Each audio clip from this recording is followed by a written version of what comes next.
Hey guys, welcome back. I'm Sasha Love, and today we're going to dive into a little conversation about productivity. Are you ready? Let's go. Pop your melanin, girlfriend. Pop your melanin. Pop your melanin, girlfriend. Pop your melanin. Girl, you black. And you beautiful. Girl, you black. So, productivity. What does that mean?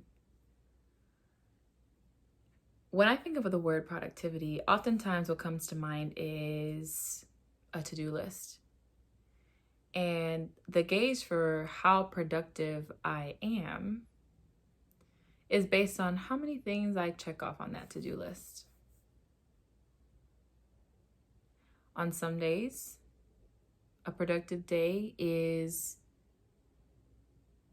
how many hours I spent doing something, whether it's running errands, working on assignments, studying, working, regardless.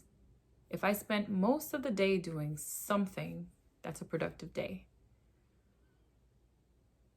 But as this year unfolds and as I challenge myself to think about things differently, let's open the conversation to determine what truly is the meaning of productivity. And where did this idea of always needing to do something, always needing to be somewhere, always needing to get something done come about? In this new, wonderful, fun experience of adulting, I'm realizing that sometimes being productive means taking a pause and reconnecting with what's important to me, with whom is important to me. Sometimes that means picking up a book and reading. Sometimes that means taking a little nap. Sometimes it means trying a new recipe. And sometimes it means taking a moment to reflect on where I've been, where I am now, and where I'd like to go. And most of those tasks that I listed don't require me to leave my home, don't require me to check off a whole bunch of things on a to-do list, but simply allow me to be present and to be still. So productivity. Does it mean that I have to get a whole bunch of things checked off, or is there another meaning to it? So here's a challenge to the term productivity. Perhaps it's time to normalize incorporating rest into the schedule. Rest not just meaning sleep, time that you spend asleep, which is non-negotiable, but rest as in time spent away from doing anything, time spent in activities that restore you and rejuvenate you. Time spent to reconnect with people who are meaningful for you. Time to explore and connect with yourself. What are your likes? What are your dislikes? What about you is creative? What are your strengths? What are your weaknesses? What are your areas of growth?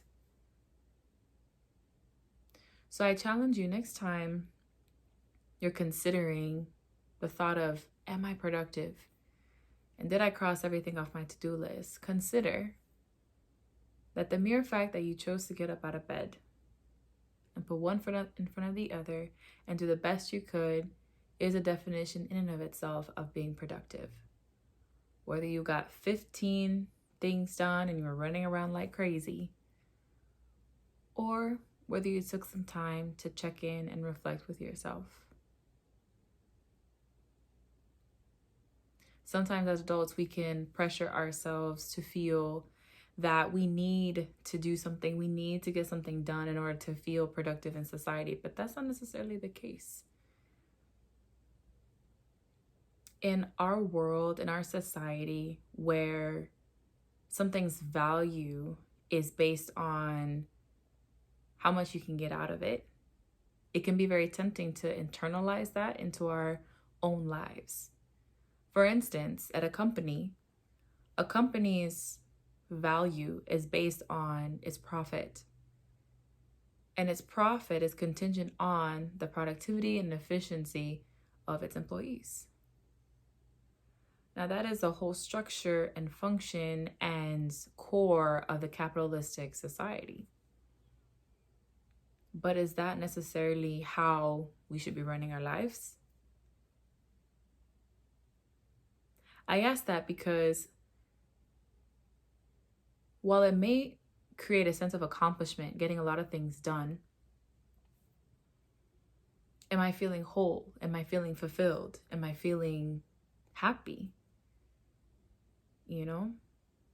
So hopefully sharing some of these thoughts challenges you to think about what your definition of productivity truly is, in a way that creates a sense of peace, balance, groundedness, wholeness, and fulfillment.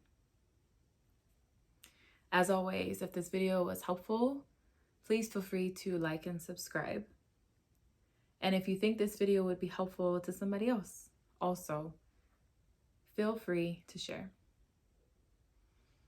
It's great to have you. Until next time.